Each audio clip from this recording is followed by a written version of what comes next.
हम डिस्कस कर रहे थे नमोनिया को, और उसमें हमने देखा था कि इन्फेक्शन हुआ था हमारे लंग पैरेन्काइमा का, ठीक है। और उसके हमने डिफरेंट कॉजेज़ देखी थी और उसके क्लिनिकल फीचर्स देखे थे और डायग्नोसिस देखी थी, ठीक है। Now we are going to discuss about its 3 patterns जो कि नमोनिया शो करता है। अगर तो हमारे लंग्स के अंदर पैचेस की फॉर्म में नमोनिया होगा ना, as you can see here कि ये छोटे छोटे पैचेस की फॉर्म में जो है नमोनिया हुआ है, इन्फ्लेमेशन हुई हुई है लंग पैरेन्काइमा की, तो ये हमारे पास होता है ब्रोंको नमोनिया। अगर वो हमारे पूरे लोब को इन्वॉल्व करता है, आपको पता है ना हमारे लंग्स के लोब्स होते हैं, तो अगर एक लोब को इन्वॉल्व करेगा पर्टिकुलर तो उसको हम लोबार नमोनिया कहेंगे, ठीक है। और अगर वो हमारे पूरे इस तरह से पूरे के इंटरस्टिशियम को इन्वॉल्व कर लेकर डिफ्यूजली प्रेजेंट होगा, ठीक है, तो उसको हम कहेंगे इंटरस्टिशियल नमोनिया, ठीक है। सो ये आपने 3 टाइप्स ऑफ नमोनिया देखनी है। Bronchopneumonia in the form of patches, lobar is in the form of lobes के अंदर जो इन्फ्लेमेशन होगी, और इंटरस्टिशियल जो पूरे इंटरस्टिशियम के अंदर होगी। सो इसके 3 क्लिनिकल पैटर्न्स क्या होते हैं, lobar pneumonia, bronchopneumonia and the interstitial pneumonia. उसके बाद हम देख लेते हैं, नीचे जाते हैं, लोबार नमोनिया को सबसे पहले देखते हैं। जो हमारे लंग्स का एक लोब इन्वॉल्व होता है, तो entire lobe of the lung is consolidated. Consolidated का मतलब होता है कि कोई भी चीज़ जो है वो किसी फ्लूइड से या पस से भर गया हो, कोई भी स्पेस, ठीक है, उसको हम कंसोलिडेशन कहते हैं। तो इसमें क्या होता है, entire lobe of the lung जो है वो कंसोलिडेटेड होता है। इसमें जो मोस्ट कॉमन ऑर्गेनिजम्स होते हैं वो हमारे स्टेप नमोनिया और फिर हमारा क्लेब्सियला नमोनिया इन्वॉल्व होता है। मोस्टली ये जो हमारे पास एक लोब इन्वॉल्व होता है, इसमें बैक्टीरिया इन्वॉल्व होते हैं, ठीक है। और इसकी 4 ग्रॉस फेजेस होती हैं लोबार नमोनिया के। स्टेज ऑफ कंजेशन होती है कि जब इन्फ्लेमेशन होती है तो सबसे पहले कंजेशन होगी ना, वहाँ पे जो ब्लड वेजल्स होंगी वो डायलेट कर जाएंगी, वहाँ पे क्या होगा, परमेबिलिटी इंक्रीज हो जाएगी और एडिमा हो जाएगा, ठीक है।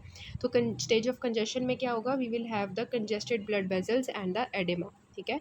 फिर रेड हेपेटाइजेशन होता है, जिसमें क्या होता है कि हमारे पास एक्सुडेट बाहर आना शुरू हो जाता है, न्यूट्रोफिल्स आ जाते हैं वहाँ पे हेमरेज स्टार्ट हो जाता है, ठीक है। और फिर इन सब की वजह से जब न्यूट्रोफिल्स, एक्सुडेट्स, हेमरेजेस आ जाएंगे तो हमारा जो लंग होगा वो स्पॉन्जी जो है वो मतलब कि गिविंग द नॉर्मली स्पॉन्जी जो लंग होगा वो अब सॉलिड कंसिस्टेंसी, जैसे इसको हम रेड हेपेटाइजेशन क्यों कहते हैं, क्योंकि एक तो ये रेड कलर का शो होता है लंग, और दूसरा ये लिवर की तरह शो होता है। हेपेटाइजेशन मीन्स कि ये लिवर की तरह, जैसे लिवर हमारा होता है ना सॉलिड कंसिस्टेंसी वाला, ये उस तरह का हो जाता है। नॉर्मली आपको पता है ना स्पॉन्जी होता है हमारा लंग, तो अब ये लिवर की तरह शो होता है। और रेड क्यों कहते हैं, क्योंकि इसमें ये रेड हुआ होता है बिकॉज ऑफ द हेमरेज, ठीक है।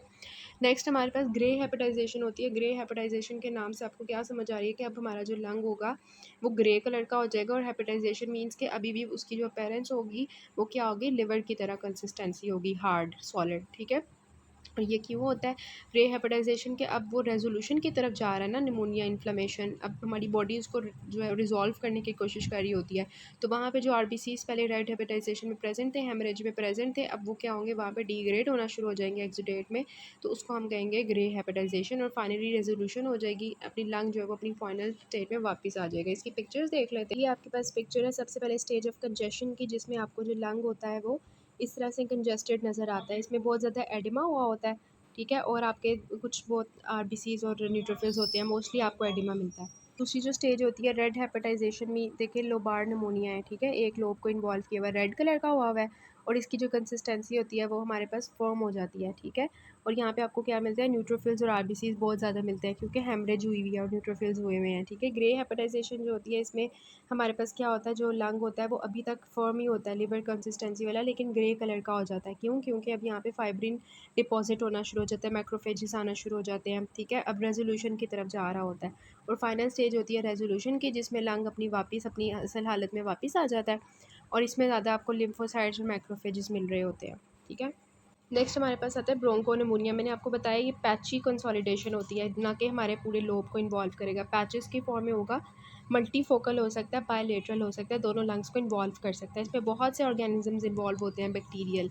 हमने जो लोबार में देखा था उसमें मोस्टली स्ट्रेप्टोकोकस निमोनिया और क्लेब्सियला था। ब्रोंको निमोनिया में बहुत से ऑर्गेनिजम्स इन्वॉल्व होते हैं, उनके टेबल हम देख लेते हैं, इन्होंने आगे दिया हुआ है क्योंकि इसके साथ एसोसिएटेड है। ये कॉजेज़ हैं हमारे लोबार निमोनिया के, ठीक है। 2 कॉजेज़ कौन कौन से, स्ट्रेप्टोकोकस निमोनिया और क्लेब्सियला। स्ट्रेप्टोकोकस निमोनिया आपने हमेशा के लिए याद रखना है कि ये अगर आपसे पूछा जाए कि कम्युनिटी एक्वायर्ड निमोनिया का मोस्ट कॉमन कॉज क्या है, तो वो आप लिखेंगे कि स्ट्रेप्टोकोकस निमोनिया होता है, ठीक है। और जो क्लेब्सियला में हमारे पास होता है वो कौन से होते हैं, वो ज़्यादातर जो मैलनरिश लोग होते हैं, अल्कोहल पी रहे होते हैं, डायबिटिक्स होते हैं, उनके अंदर हमारे पास जो है ना मोस्ट कॉमन कॉज जो है वो क्लेब्सियला होता है, ठीक है। तो 95% आपका नमोनिया स्ट्रेप्टोकोकस निमोनिया और 5% आपका क्लेब्सियला है of the lobar pneumonia. Next we have the bronchopneumonia. अब इसके कॉजेज़ जो है वो डिफरेंट है, हमने कहा बहुत से ऑर्गेनिजम्स इसमें इन्वॉल्व होते हैं। सबसे पहले उन्होंने बताया स्टेफ ऑरियस, ठीक है, ज़्यादातर जो पहले से किसी को कोई वायरल इन्फेक्शन हुआ हो ना, रेस्पिरेटरी ट्रैक्ट इन्फेक्शन का, उसके ऊपर सुपर इम्पोज्ड जो है ना वो आता है स्टेफ ऑरियस। ये आपने हमेशा याद रखना है, कॉजेज सेकेंडरी निमोनिया, ठीक है। फिर आपके पास आता है हीमोफिलस इन्फ्लुएंजा, ये आपने याद रखना है, जो COPD के लोग होते हैं ना, क्रोनिक ऑब्स्ट्रक्टिव पल्मोनरी डिजीज़ के लोग, उनमें ये हीमोफिलस इन्फ्लुएंजा कॉज करता है। सिस्टिक फाइब्रोसिस के लोगों में निमोनिया सुडोमोनास कॉज करता है, ठीक है। और हमारे पास COPD के लोगों में वैसे तो मैंने आपको बताया कि कॉमन कॉज जो है वो हीमोफिलस इन्फ्लुएंजा ही है, लेकिन मोरेक्सेला जो होता है वो भी COPD के लोगों में निमोनिया कॉज करता है, ये आपने याद रखना है। उसके बाद जो हमारे पास जो है COPD के लोगों में, इम्यूनो कॉम्प्रोमाइज़ लोगों में कम्युनिटी एक्वायर्ड निमोनिया हमारा लेजियोनेला करता है, ठीक है। फिर हमारे पास आता है माइकोप्लाज्मा। माइकोप्लाज्मा आपने याद रखना है, ये ना हमारे पास यंग एडल्ट्स को ज़्यादा इफेक्ट करता है, एटिपिकल निमोनिया कॉज करता है। इसमें ऑटो इम्यून हिमोलिटिक एनीमिया हो रहा होता है, जो भी हमने ब्लड का चैप्टर पढ़ा उसमें भी हमने देखा था कि ये auto immune haemolytic anaemia cause करता है, ठीक है। RBCs डिसऑर्डर्स में हमने देखा था, इंट्रावास्कुलर हिमोलिसिस में। तो सबसे पहले जो मोस्ट कॉमन कॉज होता है ना एटिपिकल निमोनिया का, वो हमारे पास माइकोप्लाज्मा होता है यंग एडल्ट्स में, और सेकंड मोस्ट आपका क्लेमेडिया होता है, ठीक है। तो second most cause of atypical pneumonia in the young adults is chlamydia, ठीक है। रेस्पिरेटरी सिंस्टियल वायरस होता है, ये भी एटिपिकल निमोनिया कॉज कर रहा होता है ये, लेकिन ये इन्फेंट्स में कॉज करता है, ये दोनों यंग एडल्ट्स में कॉज कर रहे थे, माइकोप्लाज्मा और क्लेमेडिया। साइटोमेगलो वायरस आपको पता होगा, जो लोग जो है ट्रांसप्लांट के लोग होते हैं ना, जिनको कोई ऑर्गन ट्रांसप्लांट हुआ हो तो उनको इम्यूनोसप्रेसिव थेरेपी दी जा रही हो, उनके अंदर जो एटिपिकल निमोनिया कॉज करता है वो साइटोमेगलो वायरस होता है। और इन्फ्लुएंजा वायरस जो होता है वो अगर किसी को पहले से कोई लंग डिजीज़ चल रही थी उनके अंदर कॉज करता है, और फिर इसके ऊपर फर्दर स्टेफ ऑरियस और एच इन्फ्लुएंजा के सुपर इम्पोज इन्फेक्शन होते हैं, ठीक है। और कोएक्सेला जो होता है ये हमारे पास फॉर्मर्स और जो लोग होते हैं उनके अंदर ज़्यादातर जो है निमोनिया जो है ना वो कोएक्सेला कॉज करता है। इसमें हाई हमारे पास जो है ना फीवर होता है, जिसको हम क्यू फीवर कहते हैं। तो ये आपने सारे याद रखने हैं कि जो स्टेफ निमोनिया और क्लेप्सियला हैं वो आपके आ जाते हैं लोबार निमोनिया में, जिसमें कम्युनिटी एक्वायर्ड निमोनिया में आपके पास स्टेफ निमोनिया आ जाता है, और आपके पास क्लेप्सियला जो होता है वो मैलनरिश लोगों में होता है। फिर इसको रिवाइज कर लें, स्टेफ ऑरियस सुपर इम्पोज में होगा, एच इन्फ्लुएंजा COPD के लोगों में होगा, सिस्टिक फाइब्रोसिस जो होंगे उनके अंदर सुडोमोनास का होगा, COPD के लोगों में सबसे ज़्यादा एच इन्फ्लुएंजा होता है, फिर उसके बाद मोरक्सेला भी हो सकता है, लेजोनेला भी हो सकता है। लेजोनेला इम्यूनो कॉम्प्रोमाइज स्टेट्स में ज़्यादा होता है, ठीक है। माइकोप्लाज्मा यंग एडल्ट्स में atypical pneumonia, chlamydia second most common, और इन्फेंट्स में atypical pneumonia, respiratory सिंस्टियल virus CMV जो है वो पोस्ट ट्रांसप्लांट पेशेंट्स में, इन्फ्लुएंजा जो है प्री एक्जिस्टिंग लंग डिजीज़ में, और कोएक्सेला जो है ये फॉर्मर्स के अंदर कॉज करता है, ठीक है। तो ये हमने टेबल भी डिस्कस कर लिया। अब हमारे पास लास्ट में आ जाता है आपका ये बाकी जो दो रह गए हैं, इंटरस्टिशियल। मैंने आपको बताया इंटरस्टिशियल जो निमोनिया होता है ना, ये आपका डिफ्यूजली पूरे लंग को इन्वॉल्व कर रहा होता है, ठीक है। ये एटिपिकल निमोनिया होता है, ठीक है। और ये इसमें क्या होता है, माइल्ड रेस्पिरेटरी इन्फेक्शन लोगों का हुआ होता है ना, मिनिमल स्पूटम होता है, लो फीवर होता है। आपने हमेशा याद रखना है जो टिपिकल निमोनिया होता है उसमें स्पूटम बहुत ज़्यादा होता है, ठीक है। स्पूटम बहुत ज़्यादा होता है। अभी हमने एटिपिकल निमोनिया कितनी ज़्यादा टाइप्स देखी हैं, लेजोनेला देखा है, ठीक है, हमने जो है वो देखा है माइकोप्लाज्मा देखा है, फिर हमने जो है वो क्लेमेडिया देखा है, हमने रेस्पिरेटरी सिंस्टियल वायरस देखा है जो एटिपिकल निमोनिया कॉज कर रहे होते हैं। तो वो एक्चुअली जो निमोनिया होता है ना उसमें माइल्ड रेस्पिरेटरी ट्रैक्ट इन्फेक्शन होता है, एटिपिकल प्रेजेंटेशन होती है, लो ग्रेड फीवर होता है। और ये किस में होता है, अच्छा ये जो है ना इसमें हमारे पास बैक्टीरिया भी इन्वॉल्व होते हैं, वायरसेस भी, जैसे अभी हमने रेस्पिरेटरी सिंस्टियल वायरस भी देखा था एटिपिकल निमोनिया कॉज करने वाला, और बहुत से। अच्छा, एस्पायरेशन निमोनिया क्या होता है, जो लोग हमारे पास कोमाटोज लोग होते हैं ना, या अल्कोहलिक पेशेंट्स होते हैं, उनके अंदर एस्पायरेशन निमोनिया के ज़्यादा चांसेस होते हैं। आपको पता है हमारी GIT जो होती है उसमें एनारोब्स होते हैं, एनारोबिक बैक्टीरिया होते हैं, ठीक है। तो जो लोग कोमाटोज होते हैं या अल्कोहलिक्स होते हैं उनमें क्या होता है कि उनकी ना एस्पायरेशन हो जाती है गैस्ट्रिक कॉन्टेंट्स की इनटू द लंग्स, ठीक है। तो उन लोगों में फिर क्या होगा, एस्पायरेशन निमोनिया होगा। तो इसमें कौन से होंगे, मोस्टली एनारोब्स हमें मिलते हैं एस्पायरेशन निमोनिया में। और उसके बाद इन्होंने लास्ट लाइन यहाँ पे रखी हुई है आगे के, इसकी वजह से क्या होता है कि हमारा जो राइट लंग होता है ना, राइट लंग, उसकी लोअर लोब में जाके ना एब्सेस बन जाती है। अगर आप अपने लंग को देखें ना, तो ये देखें आपके जो ये वाला राइट लंग है ना, और ये आपका लेफ्ट लंग है, तो यहाँ पे अगर आप देखें ना, तो ये जो ब्रोंकस डिवाइड हो रहा है यहाँ पे, ये देखिए बिल्कुल सीधा ऐसे आ रहा है ना, सीधा इसका इस तरह से आ रहा है, और यहाँ पे थोड़ा सा एंगल बन रहा है लेफ्ट एंगल पे। तो अब ये देखें अगर आपका कोई पार्टिकल ऊपर से आना होगा तो एस्पायरेशन होनी भी होगी, तो यहाँ पे गैस्ट्रिक कंटेंट सीधा ऐसे आएगा और यहाँ पे आके एब्सेस बना देगा वो जो भी मटेरियल होगा, ठीक है, जो भी एनारोब्स होंगे। तो इस वजह से ना ये ज़्यादातर राइट लंग में आपको लोअर लोब में जो एब्सेस मिलती है ना, वो एस्पिरेशन निमोनिया की राइट लंग के अंदर मिलती है। This was all about the pneumonia. Next से हम जो है वो टीबी करते हैं। टीबी जो है आपको पता होगा आपको कि इसका जो ऑर्गेनिज्म होता है वो माइकोबैक्टीरियम ट्यूबरकुलोसिस होता है। जब इसकी इनहेलेशन होती है रेस्पिरेटरी ड्रॉपलेट से जो है ये ट्रांसमिट होता है एक पर्सन से दूसरे में, तो ये टीबी जो है ये कॉज हो जाता है। ठीक है, जब पहली दफ़ा हमारा एक्सपोजर होता है टीबी से तो उसको हम प्राइमरी टीबी कहते हैं। और ये हमारी जो लंग्स होते हैं उनके लोअर लोब्स के अंदर, फॉर एग्जाम्पल ये आपका लंग है, ये आपका लंग है, तो ये लंग के अंदर क्या करेगा, जो लोअर लोब होगा ना लंग का, वहाँ पे ना एक हमारे पास फोकल एरिया में केजिएटिंग नेक्रोसिस कर देता है। ठीक है, और वहाँ पे क्या हो जाती है, फाइब्रोसिस और कैल्सिफिकेशन हो जाती है, और इसको हम कहते हैं क्या, गोहन कॉम्प्लेक्स। ठीक है, गोहन कॉम्प्लेक्स बन जाता है अलॉन्ग विद द जो हमारे ड्रेनिंग लिम्फ नोड्स होते हैं। देखिए, जो हमारा होता है ना इन्फेक्शन, उसमें अब मैं यहाँ पे एक्सप्लेन नहीं करी, लेकिन यह है कि माइकोबैक्टीरियम टीबी का जो ऑर्गेनिज्म होता है वो दरमियान में होता है।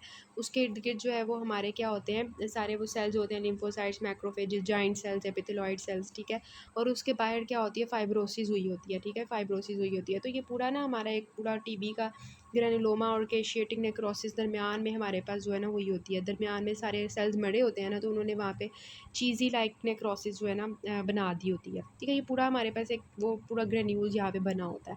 अब ऑब्वियसली यहाँ पे इर्द गिर्द हमारे हाइलर लिम्फ नोड्स होंगे। हाइलम आपको पता है ये वाला लंग का एरिया होता है जहाँ से हाइलम उसका रीजन होता है, ब्लड वेसल्स वगैरह एंटर हो रही होती हैं, लीव काटी होती है, तो वहाँ पे जो लिम्फ नोड्स होते हैं ना वो भी इन्वॉल्व हो जाते हैं साथ साथ साथ। ठीक है, तो जब हमारे पास वो भी इन्वॉल्व हो जाएंगे, ठीक है, तो उसको हम कह देंगे गोहान कॉम्प्लेक्स। ठीक है, गोहान कॉम्प्लेक्स, ये आपने याद रखना है कि जब हमारे पास नेक्रोसिस हुई होगी lower lobe of the lung में along with the hilar lymph nodes. ठीक है, और उसको हम कहेंगे गोहान कॉम्प्लेक्स। तो ये हमारे पास जनरली जो है ना एसिम्प्टोमेटिक होता है। अब हमारे पास जिसको पहले पहले टीबी होगा ना नया नया, तो हमें पता भी नहीं होगा, उस पर्सन को पता भी नहीं होगा मुझे टीबी हुआ हुआ है। जब उसकी प्राइमरी स्टेज होगी एसिम्प्टोमेटिक होगा, उसको कोई कफ कुछ भी नहीं होगा, बिकॉज ये जो हमारे पास सारा फाइब्रोसिस और कैल्सिफिकेशन होती है ना, इससे हमारी बॉडी की इम्यूनिटी उसको कंट्रोल कर चुकी होती है उस इन्फेक्शन को, और उन्होंने उसको एक जगह पे लोकलाइज करके बांध के रखा होता है। अब वो कोई सिम्टम प्रोड्यूस नहीं कर सकता। लेकिन अगर ऐसे पेशेंट्स में हम स्किन टेस्ट करते हैं, ठीक है, तो वो पॉजिटिव आ जाता है। पीपीडी स्किन टेस्ट का आपको पता होगा, वो जो हम स्किन टेस्ट करते हैं टीबी के लिए। ठीक है, वो हम अंदर डालते हैं टीबी के एंटीजन, उधर जाके हमारी सारी बॉडी की इम्यूनिटी जो है वो एक्टिवेट हो जाती है, और वहाँ पे एक पूरी ड्यूरेशन बनाती है, उससे हमें पता चलता है कि इस बंदे को टीबी है। तो वैसे तो वो एसिम्टोमेटिक होता है, लेकिन अगर स्किन टेस्ट करते हैं तो वो पॉजिटिव आ जाता है ऐसे लोगों में। अब होती है सेकेंडरी टीबी, वो जो हमारे पास पूरा एक लोकलाइज्ड एक एरिया बना हुआ था lower lobe of the lung में, फाइब्रोसिस कैल्सिफिकेशन हुई थी, गोहन कॉम्प्लेक्स बना हुआ था।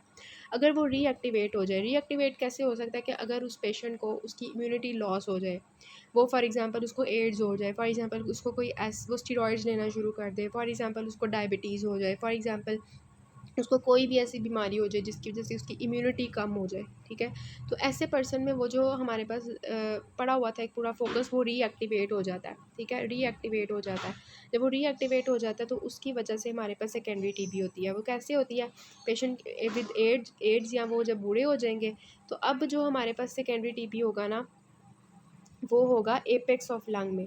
एपेक्स ऑफ लंग में क्यों होता है, एपेक्स ऑफ लंग ये जो ऊपर वाला उसकी एपेक्स होती है ना लंग की, वहाँ पे पहले कहाँ पे हो रहा था, पहले हमारे पास lower lobe of the lung में हो रहा था। अब जब रीएक्टिवेशन होगी तो वो हमारी अपर एपेक्स ऑफ लंग में होगी। क्यों, वहाँ पे बहुत ज़्यादा ऑक्सीजन होती है, और वहाँ पे इसको मल्टीप्लाई करने की जो है वो एबिलिटी मिल जाती है। अब होता क्या है कि ये जो हमारे पास रीएक्टिवेशन हो गई है, हमारा ऑर्गेनिज्म जो है वो बाहर आ गया सुपरमैन बन के। ठीक है, अब वो जो ऑर्गेनिज्म होगा ना वो हमारी ब्लड में चला जाएगा, ब्लड में जाएगा ना, ब्लड से अब ब्लड में जाएगा तो अब टीबी जो है वो ना सिर्फ लंग्स में रहेगी बल्कि वो फैल जाएगी पूरी बॉडी में। जब वो पूरी जगह में पूरी बॉडी में फैल जाएगी ना, तो उसकी वजह से बाकी बॉडी के भी सिम्टम्स आना शुरू हो जाएंगे, जिसमें आपको पता है पॉट्स डिजीज़ हो जाती है, आपके लिम्फ नोड्स इन्वॉल्व हो जाते हैं, जिसमें स्क्रोफ्यूला बन जाता है, आपकी जीआईटी में टीबी हो जाती है, आपकी नोज़ के अंदर टीबी। ठीक है, इस तरह से टीबी के ग्रैनुलोमास वगैरह बनना शुरू कर देते हैं पूरी बॉडी में। ठीक है, और इसी तरह अगर हमारे पास पहले टीबी में यहाँ पे एपेक्स ऑफ लंग में इन्फेक्शन हुआ था, अब जब ब्लड वेजल्स के थ्रू वो पूरी बॉडी में स्प्रेड हो गया, अब ब्लड वेजल्स हमारी लंग्स में भी तो आएंगी ना, तो अब जब हमारे पास ये आएगा ना तो पूरी तरह ब्रोंको निमोनिया कॉज करेगा, मतलब पूरे लंग्स के अंदर भी ये अब इस तरह से इन्फेक्शन होगा। पहले जो वो एक लोकलाइज था, अब वो ब्रोंको निमोनिया पैची कंसोलिडेशन करना शुरू कर देगा हमारी लंग की। इस वजह से हम कहते हैं कि अब जो मिलियरी टीबी होगा उसकी वजह से क्या होगा, ब्रोंको नमूनिया हो जाएगा, मीन्स पैची कंसोलिडेशन होना शुरू हो जाएगी हमारे लंग्स की, ठीक है। तो इसको हम कहते हैं मीडिएटेड ट्यूबरकुलोसिस। इसके क्लिनिकल फीचर्स क्या होते हैं, आपको पता भी है कि जो टीबी के पेशेंट्स होते हैं उनको बहुत ज़्यादा फीवर रहता है, नाइट स्वेट्स होते हैं, रात को ठंडे पसीने आते हैं, कफ़ होती है उनकी, ब्लडी वॉमिटिंग, हेमोप्टाइसिस हो सकती है, वेट लॉस होता है। टीबी के पेशेंट्स को हम देखते ही बता सकते हैं कि इनके अंदर कोई बीमारी चल रही है, टीबी चल रही है, वेट लॉस होता है उनका बहुत ज़्यादा। बायोप्सी जब हम करते हैं तो हमें केशिएटिंग ग्रैनुलोमास मिलते हैं, जो मैंने आपको बताया कैसे होते हैं, ठीक है। दरमियान में माइक्रोबैक्टीरियम ट्यूबरकुलोसिस का बैक्टीरिया होता है, उसके इर्द गिर्द सारी हमारी इम्यूनिटी एक्टिवेट हुई होती है। एएफबी जो स्टेन होता है उसमें हमें जो है ये स्टेनिंग में हमें एसिड फास्ट बेसिलाई मिल जाते हैं। जब ये सिस्टेमिक स्प्रेड करते हैं तो मैंने आपको बताया ये हमारी पूरी बॉडी में कहीं भी टीबी कर सकते हैं। बॉडी में हमारे मेनिंजेस में जाएगा तो मेनिंजाइटिस करवाएगा, सर्वाइकल लिम्फ नोड्स को इन्वॉल्व कर सकते हैं, किडनीज़ को इन्वॉल्व करेंगे तो बॉडी में क्या होगा, पायूरिया होगा, किडनीज इन्वॉल्वमेंट होगी। अगर लंबर वर्टिब्रा को करेंगे तो पॉट्स डिजीज़ होगी। This is actually the miliary tuberculosis, जिसमें इस तरह से पूरे लंग्स के ऊपर ऐसे दाने निकले होते हैं, ब्रोंको निमोनिया, पैची कंसोलिडेशन हो जाती है हमारे लंग्स की, ठीक है। This is known as the miliary tuberculosis. और मैंने आपको बताया जो प्राइमरी होता है वो लोअर लोब में होता है, तकरीबन इधर पास करके ना, इधर करके अपर लोब इधर करके बनता है वो प्राइमरी वाला, और सेकेंडरी वाला जो है वो एपेक्स में होता है, और मिलियरी वाला पूरे लंग्स को इन्वॉल्व करता है। नेक्स्ट हम बाकी करते हैं।